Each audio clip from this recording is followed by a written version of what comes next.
The thief is on the cross. He realizes he's looking at salvation. He's looking at the Savior.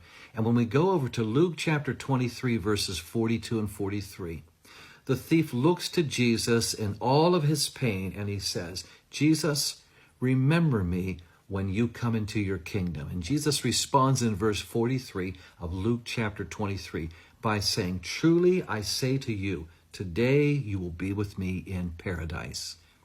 What an intriguing word, paradise. Jesus doesn't say any other word to describe heaven or Abraham's bosom. He says paradise. Now, what's that about?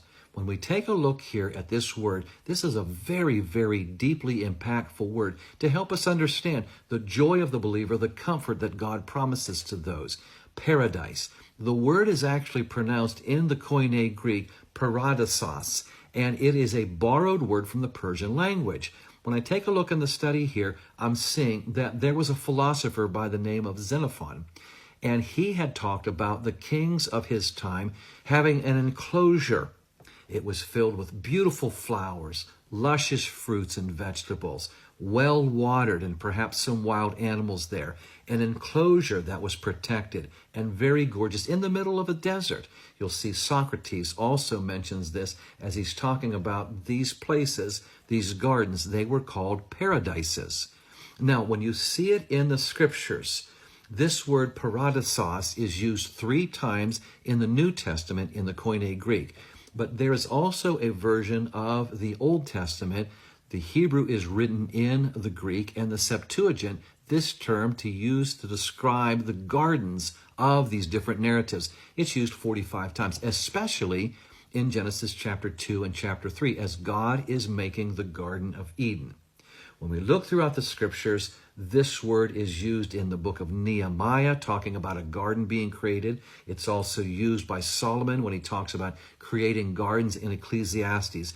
And I was reading some years back a very intriguing story about this.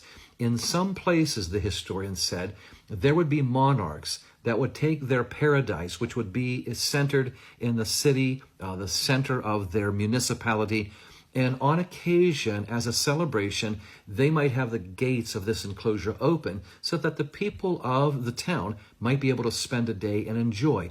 Their children can walk through the streams. They might enjoy the beauty, possibly have a picnic. But when the sun started to come down, then the guards would tell the people, it's time to go, it's time to leave, and the gates are going to be shut. And you can imagine then, as the families are leaving, one member of the family, perhaps a child, would say, you know, Mom, Dad, I wish we could live in paradise forever.